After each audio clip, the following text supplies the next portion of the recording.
In today's video, I'm going to teach you how to disable launch on startup. If you're trying to speed up your computer's boot time or simply prefer to open apps only when you need them, turning off automatic startup can make your day smoother. We'll be doing this inside the Surfshark desktop app, and I'll walk you through it clearly so you can follow along without any guesswork. First, open the Surfshark app on your desktop. We're working directly in the app, so there's no need to dig into your computer's system settings for this task. Once the app window is open, you'll see a navigation area on the left side. That left panel is where Surfshark keeps most of its controls and preferences. Look for the settings section in that left panel. It's typically labeled clearly and may have a small gear icon. Click it to open the main settings area. This is where Surfshark organizes the options that control how the app behaves, including the preferences for when it starts up. Inside settings, select VPN settings. Surfshark groups important behavior and connection preferences here, and this is exactly where the startup control lives. Give the page a moment to load if needed. Sometimes the toggle options appear after a brief second. Now find the option labeled Launch on Startup.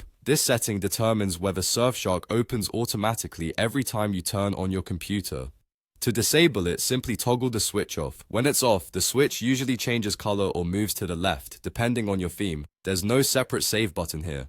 Surfshark applies the change immediately. That's it. From now on, the next time you start your computer, the Surfshark app won't open by itself. This doesn't disconnect you right now, and it doesn't remove Surfshark. It only affects what happens during startup. If you change your mind later, come back to the same place. Settings, then VPN settings, and toggle launch on startup back on. It's the same path, just the opposite position for the switch. A couple of quick notes to keep things smooth. The wording of the option is consistent across platforms, so whether you're on Windows or Mac OS, you should see the same launch on startup label in VPN settings. And if you like keeping a clean boot process, this change can help your system start a little faster and keep distractions to a minimum. You're all set. You've successfully turned off automatic startup for Surfshark using just the in-app settings. Thanks for watching, and I'll see you in the next one.